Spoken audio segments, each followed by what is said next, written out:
It may be coming where your local FedEx store may offer breakfast and lunch. If you think that sounds crazy, you haven't heard about a new deal between the Waffle House chain and the disruptor delivery service called Roadie. It could change how you ship and where you eat. Welcome back. When you think of the package delivery wars, you probably think of FedEx versus UPS, but diner chain Waffle House is serving up some new competition. Our Kate Rogers joins us with the details. Hi, Kate. Hi, Kelly. That's right. So this is a whole new take on food delivery altogether. Drivers and senders using the Roadie app will now have an official pit stop to connect in at Waffle House. The two companies announced a partnership today. Now, Roadie operates as a kind of Uber for deliveries, connecting people with items to send with drivers who are already heading in the right direction. The Atlanta-based startup has raised $10 million in funding so far, and it has 7,500 downloads. They also allude on their website to more partnerships down the road on things like food and gas in the future.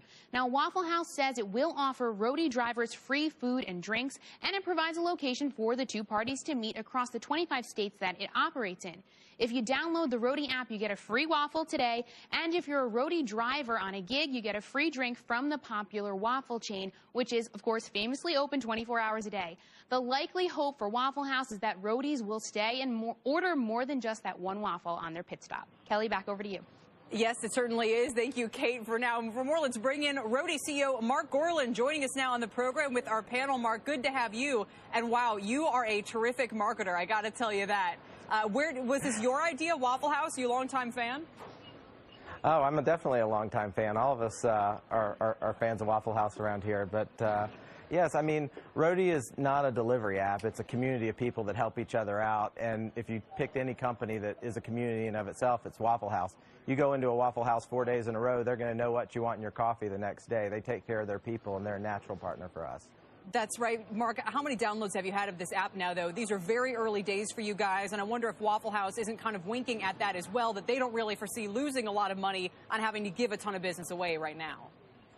I don't think they're thinking about it at all. I mean, we've had over 7,500 downloads, and we've only been doing this now for under 3 weeks. So I think they're looking at driving a lot of the folks within the sort of tech-enabled millennials in that community to their stores and driving them in there to give them a free waffle and see what else they might enjoy. Mark, which is costing you more, to get customers that actually want to ship products and packages on the trucks, or getting drivers is costing you more to acquire? Well, the drivers are probably a little bit easier to acquire than the actual senders. But the key to it, I'm assuming this is Kevin. My kids are big fans. They probably just want you to tell me I'm out. First I'll eviscerate you, then I'll tell you I'm out.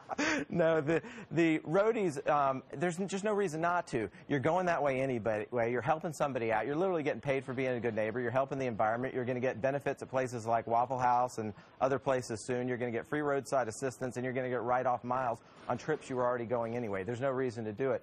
On the shipper side, I think that there's, existing business with the traditional carriers that we'll take away from, but I think there's also this white space of, you've got college kids that are at school and their parents need to send them something. You've got, a distributorship around Atlanta that sends car parts to all the different dealerships at 6 a.m. in the morning, but what happens after that if you bring your car in?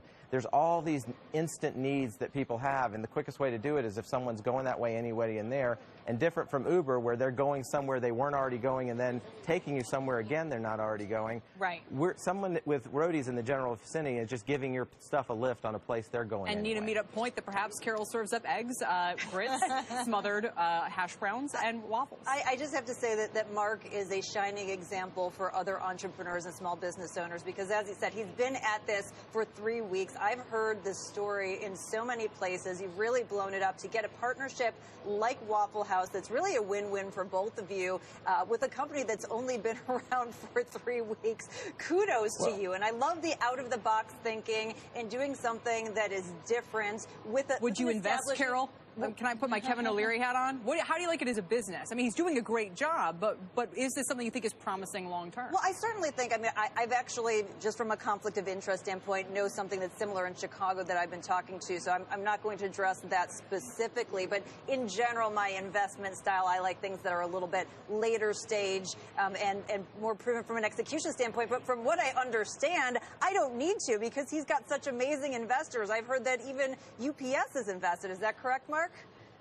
That is correct. It's pretty awesome. We've got UPS as investor, Eric Schmidt of Google's fund Tomorrow Ventures an investor, the Mellon Group is an investor, Warren Stevens out of Little Rock, David Bonderman of TPG Capital, Alan Schwartz at Guggenheim. We're fortunate to have a list of pretty great people. Look, you're overpriced already. Your valuation is outrageous, I'm sure. Sharon? What about your Could you just for my kids tell me I'm out and they'll be happy when they watch this tonight? Mark, you're dead to me. I think Kevin's going to be using this before too long. Yeah, exactly. Sharon? Well, I just wonder what senders might think about security issues or any issues in terms of, you know, having either someone come to the Waffle House, that is, if somewhere at least it's public to meet, but you also go to their home or you go to their place of business. Sure. What are some of the security concerns and what have you done to alleviate those concerns? Last word, Mark? Absolutely. Well, I mean, sure, you're going to go to your home. If I'm going to bring you your couch, you probably don't want me to drop it in front of the Waffle House. So within the app, there's photographic chain of custody the whole way. So you know what it looks like on the front end, in the middle, and on the back end. There's $500 worth of insurance that comes with every gig, which is what we call the shipments, which is 5 times what the traditional carriers have. And it's very clearly listed the things that you can't take, you know, explosives, things like that. I think after today we're going to add pancakes to that list. But yeah, I was going to say, we have a good... I don't go to Waffle House for the waffles, Carol. And I totally want to have my couch dropped in front of Waffle House. I think any place that I want my couch dropped is right in front of that. You know, a wonderful story I really haven't told much is when we were, I mean, the company's been around for a year. It was a year ago they had the idea. We were filming the video that's on the front of our website at Roadie.com, and when we were filming it there was an older couple that showed up with a car full of TVs, and a younger gentleman showed up in a Pathfinder, picked up the TVs out of their car, put them in his, and he was going to their lake house where he was going anyway. So there was a real-life Roadie transaction happening in front of us while we were filming a video about this without them even knowing that we existed. So that was just like a wink at me that, like, okay, we're on the right path here. Well, Mark, you've certainly started with a bang. I will be watching closely to see how quickly this technology is adopted and what kind of waffles come out of it. Mark Gorlin is Roadie CEO. Thank you so much for being here. Thank you for having me, guys.